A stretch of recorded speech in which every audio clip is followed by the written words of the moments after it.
Hello all of you, welcome back to my channel. मैं आज आप लोगों के लिए लेकर आ चुकी हूँ एक कलेक्टिव रीडिंग जिसका टॉपिक रहने वाला है आगे आपके जीवन में क्या होने वाला है, आगे आपके साथ क्या होने वाला है और specially for the next 7 days। अगले 7 दिनों में आपके साथ क्या होने वाला है, आगे आने वाले समय में आपके साथ क्या होने वाला है, हम ये जानेंगे। तो ये रीडिंग जो है 7 days के लिए तो है ही, लेकिन सिर्फ 7 days के लिए रिस्ट्रिक्टेड नहीं है, उसके आगे भी जो समय है उसके लिए भी एप्लीकेबल है।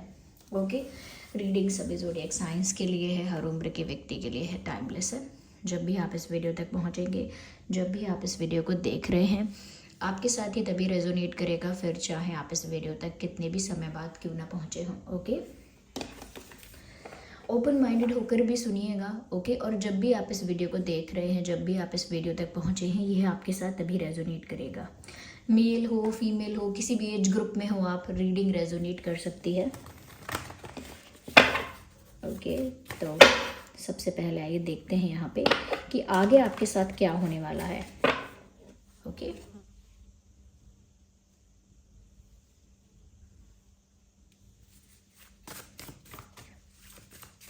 आगे आपके साथ क्या होने वाला है।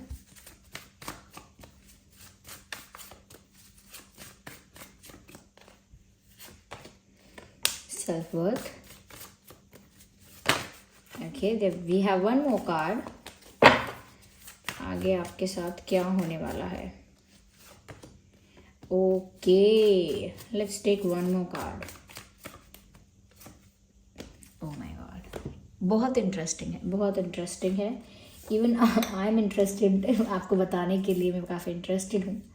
सबसे पहली चीज़ व्यूअर्स यहाँ पर ये है कि आगे आने वाले समय में ऐसा हो सकता है कि आपको जहाँ अपनी वैल्यू रियलाइज़ नहीं हो रही है ना, अपनी वैल्यू रियलाइज़ हो जाएगी आपको। यानी कि कहीं ना कहीं अगर आज के समय में किसी भी एरिया में, लाइफ के किसी भी एरिया में, प्यार हो, परिवार हो, आपकी कार्यशैली है, पढ़ाई लिखाई है, वट एवर यू डू, आज अगर किसी भी चीज़ में, ignore that noise, okay, there is someone outside coughing and ignore that completely. तो आप अगर लाइफ में अभी एक ऐसे पड़ाव पे हैं, एक ऐसे समय में हैं जहाँ पर आप अपने आप को किसी के कंपैरिजन में खुद को कम समझते हैं, या फिर किसी ने आपको कम समझा है, किसी ने आपको अंडर एस्टिमेट कर दिया है, या आपने खुद को अंडर एस्टिमेट कर दिया है किसी की वजह से, कोई क्रिटिसिज्म सुन के, किसी ने आपको बुली किया, क्रिटिसाइज़ किया, इस वजह से आपका कॉन्फिडेंस अगर डाउन हो गया है, कॉन्फिडेंस कम हो गया है, आप डीमोटिवेटेड फील करते हैं, किसी के कंपैरिजन में आपको लगता है कि आप अच्छे नहीं हैं या कुछ अच्छा कर नहीं सकते किसी के कंपैरिजन में, अगर आप ऐसा सोचते हैं, या किसी ने आपको इस तरह से ट्रीट किया है रिसेंटली जिस वजह से आपको डिसरिस्पेक्टेड भी फील हुआ, डिसअपॉइंटेड भी फील हुआ और निगलेक्टेड फील हुआ कि जैसे आप कोई हो ही नहीं, आपकी कोई वैल्यू नहीं है, आपकी रिस्पेक्ट इतनी नहीं की गई, या इतना आपको रिकॉग्नाइज या कहीं ना कहीं उतना वैल्यू वर्थ नहीं आपको दिया गया। तो व्यूअर्स, ऐसा ही होगा कि आपको अपनी वैल्यू समझ में आ जाएगी। कुछ ऐसा आपकी लाइफ में होगा, कुछ ऐसा सेल्फ रियलाइजेशन भी होगा, कुछ ऐसा चेंज भी आएगा, कुछ ऐसी अपॉर्चुनिटी भी आपको मिलेगी जिस वजह से आपको अपनी वैल्यू समझ में आ जाएगी कि आप क्या डिज़र्व करते हो, किस तरह से आपको ट्रीट किया गया है और आप क्या ट्रीटमेंट डिज़र्व करते थे, ये कैसे आप लोगों को ट्रीट करते थे और लोगों ने आपको कैसा ट्रीट किया, आप कितना करने के केपेबल हो, कहाँ तक पहुँचने के केपेबल हो, कितना करने के केपेबल हो आप, फिर भी आपको कम समझा गया, कम आंका गया, कहीं ना कहीं आपको पीछे खींचने की कोशिश बहुत की गई, डिमोटिवेट करने की कोशिश बहुत की गई, आपका सेल्फ एस्टीम बहुत डाउन कर दिया। लेकिन अब आप अपनी वैल्यू समझेंगे। आगे आने वाला समय ऐसा है जब खुद की वैल्यू समझ में आ जाएगी आपको कि मेरी प्रेजेंस की वैल्यू है, मेरे ओपिनियन की वैल्यू है, और मेरे अंदर जो स्किल है, जो कैपेसिटी है, वो किसी से कम नहीं है। Even I can do what other people are doing, मैं उससे भी बेटर कर सकता हूँ, उससे भी अच्छा कर सकती हूँ जो सब कह रहे हैं। जो मुझे क्रिटिसाइज कर रहे हैं उनके क्रिटिसिज्म से कुछ नहीं होता है, मुझे पता है मेरी स्ट्रेंथ और वीकनेसेस क्या है। I can work on that, I can improve that, मैं उस पर वर्क करके उसको इम्प्रूव कर सकता हूँ, कर सकती हूँ। तो खुद की वैल्यू कि आप किसी को टाइम दे रहे हैं, किसी से बात कर रहे हैं, किसी से दोस्ती कर रहे हैं, किसी के साथ आ रहे हैं, जा रहे हैं, तो कितना वर्थ है वो इंसान, कितनी आपको वैल्यू देता है, कितनी इम्पोर्टेंस देता है, कितना ज़्यादा रिस्पेक्ट करता है आपको, ये सब आपको समझ में आ जाएगा। और उसी के अकॉर्डिंग, उसी के बेसिस पर आप लोगों के साथ रिश्ते बनाओगे। उसी के बेसिस पर कहीं ना कहीं कौन आपकी लाइफ में इम्पॉर्टेंट है, कौन प्रायोरिटी है, कौन प्रायोरिटी नहीं है, ये डिसाइड करोगे। क्यों? क्योंकि खुद के बारे में जब इंसान अवेयर होता है कि मुझे पता है मेरी वैल्यू क्या है, मेरे टाइम की वैल्यू क्या है, मेरी दोस्ती की वैल्यू क्या है, तो वो तुमको ऐसे ही नहीं मिल सकता बुरी तरह से ट्रीट करने के लिए, डिसरिस्पेक्ट करने के लिए। तो वैल्यू अपनी समझोगे आप, और वही मोमेंट होगा जब लोग आपको वैल्यू करेंगे। The moment you will start valuing yourself, then people will start valuing you. यानी जब आप खुद को वैल्यू करना सीख जाएंगे, आपको खुद को समझ में आ जाएगा मेरी इंपॉर्टेंस क्या है, मेरी वैल्यू क्या है, तभी से लोग आपको वैल्यू ज़्यादा करना स्टार्ट कर देंगे। तो आगे जाके मुझे लगता है आपकी सेल्फ वर्थ जो है वो रियलाइज़ हो रही है।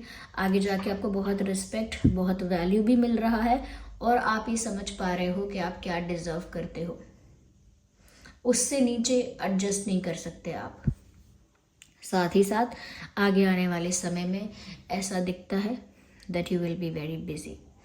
ऐसा लगता है वैसे जैसे आप बहुत बिजी होने वाले हैं किसी चीज़ में, किसी चीज़ पर इतना फोकस कर रहे हैं, किसी चीज़ पर इतना हार्डवर्क कर रहे हैं, किसी चीज़ को लेकर इतने पैशनेट हैं, इतने डेडिकेटेड हैं, इतने ज़्यादा एनर्जेटिक होंगे आप। आगे आने वाले समय में कुछ ऐसा कर रहे होंगे जो आपके लिए बहुत ज़रूरी है, जिसके लिए आप बहुत डेडिकेटेड हो, जिसके लिए आप बहुत पैशनेट हो, जिस चीज़ को आप करना ही चाह रहे हो, जिस चीज़ के लिए आप दिन रात एक करके हार्डवर्क करने को तैयार हो। मुझे ऐसा लगता है कि आप ऐसा कुछ कर रहे हो। यहाँ पर ये भी है व्यूअर्स कि आने वाले समय में आपकी व्यस्तता ज़्यादा होगी। You will be very busy. आने वाला समय आपको बहुत बिजी रखेगा, चाहे प्यार में, परिवार में, फाइनेंसेस में, पढ़ाई में, जॉब में, बिजनेस में, या भक्ति में, what ever it is, devotion में, कुछ भी हो सकता है वो। स्पोर्ट्स भी हो सकता है, स्पोर्ट्स में कुछ भी हो सकता है वो। लेकिन ऐसा लगता है आने वाले समय में आप बहुत व्यस्त होंगे, और वो इस तरह की व्यस्तता होगी कि आपको वो अच्छी लगेगी। You will enjoy working on that. आपको उस चीज़ पर वर्क करना, उस चीज़ पर हार्डवर्क करना बहुत अच्छा लगेगा। ये कोई ऐसी चीज़ होगी जिस चीज़ के लिए आप बहुत सीरियस, बहुत डेडिकेटेड और बहुत पैशनेट होंगे। यहाँ पर मुझे ऐसा लगता है व्यूअर्स कि आगे आने वाले समय में, क्योंकि आप बहुत ज़्यादा हार्डवर्क करके, अपने ऊपर फोकस करके इम्प्रूव कर रहे होंगे चीज़ों को, और अपनी सेल्फ वर्थ को रियलाइज़ कर चुके होंगे, तो काफ़ी सारे लोग ऐसे होंगे जो आपको अपना ओपिनियन देने भी आएंगे, क्रिटिसाइज़ भी करने की कोशिश करेंगे, वापस से आपका जो मोटिवेशन है उसे डाउन करके, आपका कॉन्फिडेंस डाउन करने की या आपका कॉन्फिडेंस हिलाने की कोशिश करेंगे। But you will reject these people, you will not listen to these peoples. आप सुनेंगे ही नहीं कि ये लोग कह क्या रहे हैं। आप इनके ओपिनियन को इतना अनसुना कर देंगे जैसे एक कान से सुना दूसरे कान से निकाला। क्यों? क्योंकि तब आपको आपकी वैल्यू पता होगी, तब आपको पता होगा आप क्या करने के केपेबल हो, तब आपको पता होगा कि आप अपने हार्डवर्क से क्या क्या अचीव कर सकते हो। तो आप किसी की बातों में नहीं आओगे। लोग इन्फ्लुएंस करने आ रहे हैं, एडवाइस करने आ रहे हैं, ओपिनियन देने भी आ रहे हैं और क्रिटिसाइज करने भी आ रहे हैं, but you are not listening to them. Yes, मुझे ऐसा भी लगता है व्यूअर्स, कहीं ना कहीं कोई एक ऐसा इंसान है आगे आने वाले समय में जो आपको अप्रोच तो करना चाहता है, बट ही और she will be scared of rejection. ये कोई ऐसा इंसान है व्यूअर्स जिसे क्रश है आप पर, या जो आपको प्यार करता है, पसंद करता है या करती हैं। वो आपसे अपनी फीलिंग्स कन्फेस तो करना चाहते हैं या चाहती हैं, लेकिन उनको डर है व्यूअर्स एक बात का कि आप उनको रिजेक्ट ना कर दो। यस, एक रिजेक्शन से डर लग रहा है यहाँ किसी को, इसीलिए वो इंसान लगता है कि आगे आने वाले समय में सोचेगा ज़रूर कि आपको अप्रोच करे, लेकिन शायद अप्रोच कर पाए या ना कर पाए, ये 50-50% है। क्यों? क्योंकि ये इंसान इस बात को लेकर खुद कंफ्यूज है कि आगे आने वाले समय में सच में ये इंसान अपनी फीलिंग्स कन्फेस कर देगा, या फिर सिर्फ डर जाएगा ये सोच के कि मुझे अपनी फीलिंग्स कन्फेस नहीं करनी चाहिए, मुझे रिजेक्ट कर दिया जाएगा। तो इस इंसान को डर है रिजेक्शन से। ओके। तो कोई प्यार भी करता है, प्यार का इजहार भी करना चाहता है, लेकिन क्योंकि रिजेक्शन से डरता है, इसीलिए उस इंसान की हिम्मत होगी या नहीं होगी, इसके चांसेस 50-50% है। ओके, इसके 100% चांसेस यहाँ पर नहीं है कि वो आएंगे ही नहीं या पक्का आ जाएंगे। दूसरी चीज़ यहाँ पर मुझे ये नज़र आ रही है व्यूअर्स कि कोई ऐसा है, there are street vendors outside, ignore the noise. मुझे समझ भी नहीं आता कि जब मैं रीडिंग करती हूँ उस समय कैसे सारा का सारा शोर मेरे आसपास होने लगता है। आई डोंट नो कैसे ऐसा पॉसिबल हो जाता है। तो व्यूअर्स यहाँ पर ऐसा साफ साफ नज़र आ रहा है कि कोई माफ़ी मांगने आ सकता है। तो यहाँ पर कोई ऐसा इंसान नज़र आता है व्यूअर्स जो आगे आने वाले समय में आपसे माफ़ी मांग सकता है। यहाँ पर दो टाइप के लोग हैं, कोई ऐसा है जो आपसे अपनी फीलिंग्स कन्फेस करना चाहता है, और कोई ऐसा है जो आपसे माफ़ी मांगना चाहता है। इस बात के भी चांसेस हैं कि ये दो लोग अलग अलग नहीं, एक ही इंसान हो सकते हैं।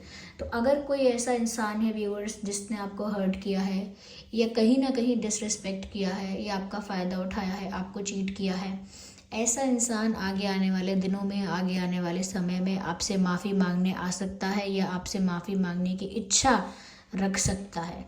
पर मुझे फॉरगिवनेस दिख रही है यहाँ पे। I think someone is asking for forgiveness. कोई माफ़ी मांगने आ रहा है आपके पास, और यही वो इंसान हो सकता है कि अगर ये माफ़ी मांगने आएगा तो चांसेस हैं कि ये इंसान अपनी फीलिंग्स भी कन्फेस कर देगा। ये जो इंसान माफ़ी मांगने आ रहा है तो इस बात के भी चांसेस हैं कि ये इंसान अपनी फीलिंग्स भी कन्फेस कर देगा बिना रिजेक्शन से डरे। लेकिन यहाँ 50% ऐसे लोग भी हैं जो रिजेक्शन से डर जाएंगे, फीलिंग्स भी कन्फेस नहीं कर पाएंगे और माफ़ी भी नहीं मांग पाएंगे। ओके, ये चीज़ यहाँ मुझे साफ साफ दिख रही है। वेट अ सेकेंड, मुझे एक और डेक यूज़ करनी है कार्ड्स की। Wait a second, I need this deck.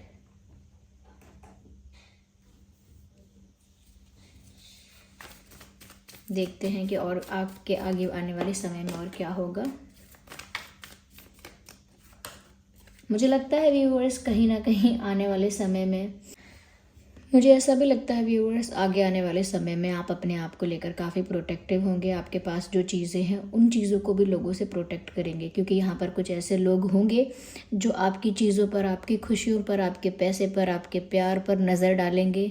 जिनकी बुरी नज़र होगी, जिनकी बुरी नज़र आपकी चीज़ों पर, आपकी खुशियों पर होगी, आपको उन लोगों के बारे में पता तो होगा ही, या फिर आपको उन लोगों के बारे में पता चलेगा और आप अपने आप को प्रोटेक्ट करके, अपनी चीज़ों को प्रोटेक्ट करके चलेंगे। व्यूअर्स यहाँ पर आगे आने वाले समय में ना लोग आपसे एक्सपेक्ट बहुत कुछ करेंगे, लेकिन बदले में आपके लिए कुछ नहीं करेंगे। तो इसीलिए आपको उनके लिए उतना ही करना है जितना आप कैपेबल हैं करने के, जितना आप खुशी खुशी कर सकते हैं। और अगर आप नहीं करना चाहते किसी के लिए कुछ तो मत कीजिएगा, लेकिन ये बात ध्यान में रखिएगा कि आप अगर आगे आने वाले समय में बहुत ज़्यादा किसी के लिए कुछ कर रहे हैं और वो इंसान आपसे बहुत कुछ एक्सपेक्ट कर रहा है, तो ज़रूरी नहीं है कि वो रिटर्न में आपको वो सब देगा या आपके साथ वैसा ही करेगा। और अपने फाइनेंसेस को, अपनी चीज़ों को ना लोगों से प्रोटेक्ट करके रखिए। लोगों की नज़र है आपकी खुशियों पर, आपकी चीज़ों पर, आपके प्यार पर। तो ऐसा है कि आप उतने स्ट्रॉन्ग भी हैं कि कोई आपसे कोई चीज़ छीन नहीं सकता। सिर्फ इनसिक्योर हो सकता है, जेलस हो सकता है, और अपने आप को भी आप थोड़ा प्रोटेक्टिव रखिए और एक डिस्टेंस मेंटेन करके रखिए ऐसे लोगों से। इसकी ज़रूरत आपको होगी आने वाले समय में।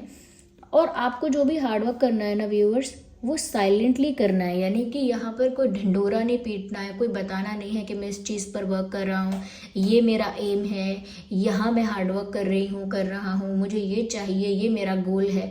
ज़्यादा किसी के साथ कुछ शेयर नहीं करना है। आगे आने वाले समय में आप साइलेंटली हार्डवर्क कीजिए। सही डायरेक्शन में, सही दिशा में आप मेहनत कर रहे हैं आगे आने वाले समय में, ये भी दिख रहा है। और ये भी दिख रहा है कि आप साइलेंटली हार्डवर्क कर रहे हैं, बिना ढिंडोरा पीटे, बिना किसी को बताए, साइलेंटली आप अपने ही एरिया में, अपने ही जोन में हार्डवर्क कर रहे हैं। और ये एक अच्छा आइडिया, अच्छा तरीका भी है कि जितना ज़्यादा आप दूसरों को बताएंगे उतना ही ज़्यादा लोग जेलस और इनसिक्योर होंगे, या फिर ऐसा हो सकता है डिमोटिवेट करने की कोशिश करें या फिर चैलेंजेस क्रिएट करने की कोशिश करें। तो जिस भी क्षेत्र में आप हार्डवर्क करेंगे, फोकस करिए, इम्प्रूवमेंट करिए वहाँ, लेकिन दूसरों को बताइए मत। थोड़ा साइलेंस आपको मेंटेन करना होगा। अगर आप दिल के साफ हैं, बहुत जल्दी बोल देते हैं मन में क्या है आपके, थोड़ा सा आपको कंट्रोल करना पड़ेगा और अपने मन की बात को ना एज इट इज़ बताना नहीं है, मन में रखिए आप। ओके, ऐसा लगता है व्यूअर्स आगे आने वाले समय में आप बहुत करेजियस होंगे। आपकी स्ट्रेंथ या आपका पावर जो है वो मुझे बढ़ता हुआ दिख रहा है। एक एक्सपीरियंस के साथ साथ एक मैच्योरिटी, एक नॉलेज, एक पावर आपके साथ मुझे आने वाले समय में दिख रही है। तो शांति, आपका साइलेंस है ना, वो आपका एक पावर होगा। जितना आप चुप रहेंगे उतना आप ऑब्जर्व करेंगे, जितना आप चुप रहेंगे उतना अंडरस्टैंड करेंगे और उसी के हिसाब से आप उस चीज़ का जवाब देंगे या उस चीज़ के लिए रिस्पॉन्ड करेंगे। साइलेंस इज़ योर की। आप शांत रहिए, किसी से कुछ कहिए मत, बताइए मत। अपनी चीज़ों को, अपने फाइनेंसेस को, अपने इम्पॉर्टेंट चीज़ें जो हैं, चाहे रिश्ते हैं, वो उनको प्रोटेक्ट करके चलिए, ये मैं आपसे कहूँगी। ओके, अपने पैसों को लेकर भी थोड़ा प्रोटेक्टिव रहना है आपको। आगे आने वाले समय में लोग आपसे बहुत कुछ एक्सपेक्ट करेंगे, पैसों के मामले में भी बहुत आपसे उम्मीद रखेंगे, आप ध्यान रखिएगा। मुझे ऐसा लगता है व्यूअर्स कि आगे आने वाले समय में आप सब कुछ वैसा ही करेंगे जो आपके मॉरल्स और वैल्यूज़ को सपोर्ट करता है। कुछ भी आप ऐसा नहीं करेंगे या अपने आप को नहीं करने देंगे जिसमें आपके मॉरल्स और वैल्यूज़ हर्ट होते हैं, अफेक्ट होते हैं, हार्म होते हैं। मुझे लगता है कि एक प्रिंसिपल्स का जो रास्ता होता है, सिद्धांतों का, एथिकल जो वे है, या एक कह सकते हैं जो एक वैल्यूज़ को लेकर चलता है इंसान, एक वैसे इंसान आप आगे बन रहे हैं और उसी दिशा में आप बढ़ रहे हैं आगे। और जो इंसान मॉरल्स पर, अपने वैल्यूज़ पर चलता है ना, उसके अंदर एक करेज अपने आप आ जाता है। जब इंसान एथिकली, प्रिंसिपल वाइज करेक्ट होता है ना, तो उसके अंदर हिम्मत अपने आप आ जाती है और उसकी साइलेंस में भी शक्ति होती है, यानी उसकी खामोशी में भी एक पावर होता है, वो आगे दिख रहा है आप में। और साथ ही साथ एक प्रोटेक्टिवनेस आपको मेंटेन करनी है, एक वॉल मेंटेन करके रखना है कि दूसरे लोग आपकी लाइफ में एंटर तो कर सकते हैं, लेकिन एक बाउंड्री बना दीजिए, एक वॉल बना दीजिए, उसे क्रॉस नहीं कर सकते। बाकी सब अच्छा हो रहा है, खुद की वैल्यू रियलाइज़ हो रही है, तो खुद की वैल्यू आपकी इंक्रीज भी हो रही है, आपकी खुद की नज़रों में, फिर लोगों की नज़रों में। आप हार्डवर्क बहुत करने वाले हैं, जो चीज़ आपको अच्छी लगती है उसी में। कहीं ना कहीं यहाँ पर ऐसा भी मुझे लग रहा है व्यूअर्स कि कोई इंसान ऐसा है जो रिजेक्शन के डर की वजह से आपको अप्रोच नहीं करेगा, और कोई ऐसा है जो कर भी सकता है। दोनों ही बातें यहाँ पर हैं। कोई माफ़ी मांगने भी आ सकता है, कोई फीलिंग्स भी कन्फेस कर सकता है, ये भी चांसेस है। So this was the reading viewers. यहाँ पर ये चीज़ें मुझे दिख रही हैं। आइए हम गाइडेंस ले लेते हैं कि डिवाइन गाइडेंस यहाँ पे क्या है, आपके फ्यूचर के लिए यहाँ क्या डिवाइन गाइडेंस है। You are ready. मुझे लगता है व्यूअर्स आपका समय बदल गया है और एक नया चैप्टर ओपन हो रहा है आपकी लाइफ में, और उसके लिए आप तैयार हैं। एक न्यू चैप्टर के लिए आप रेडी हैं, तैयार हैं। A year from now viewers, आज से 1 साल बाद आपका जीवन एक अलग ही लेवल पर होगा, एक अलग ही आप एक अलग ही स्टेज पर होंगे, एक अलग ही लेवल पर होंगे। आपका जो जीवन आज है, आपकी जो ज़िंदगी आज है, वो पूरा टर्न कर चुकी होगी। आज से 1 साल बाद के लिए डिवाइन मैसेज है फॉर योर फ्यूचर। आपका जीवन जो है, आपकी ज़िंदगी जो है, पूरी तरह से पलट गई होगी। We need one card at one time, we can not consider all of them.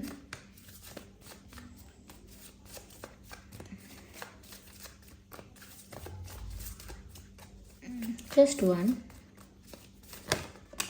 Here we have this one. No, तो नो आया है यहाँ पर किसी चीज़ के लिए व्यूअर्स। कुछ आपके मन में अगर प्रश्न ऐसा था जिसका आंसर आपको रीडिंग्स में चाहिए था, येस और नो के बीच, कोई ऐसा प्रश्न जिसका जवाब आपको येस और नो में मिल सकता है, तो डिवाइन ने आंसर दिया है नो। कोई भी क्वेश्चन जिसका आंसर आप येस और नो में चाहते थे, तो आंसर आया है no. This was the reading. I hope ये रीडिंग आपके लिए हेल्पफुल और रिलेटेबल थी। वीडियो को लाइक करें, कमेंट करें, शेयर करें, सब्सक्राइब करें। एंजल नंबर को टाइप करके रीडिंग को क्लेम करें, अपना ग्रैटिट्यूड और कमेंट्स में शेयर करें। जो भी, जिन पर भी आपका फेथ है, जिन पर भी आपका विश्वास है, उनको आप कमेंट्स में थैंक यू लिखें। सजेशंस भी देख सकते हैं। चलिए मिलते हैं अगली रीडिंग में, तब तक के लिए bye bye family, love you all, take care.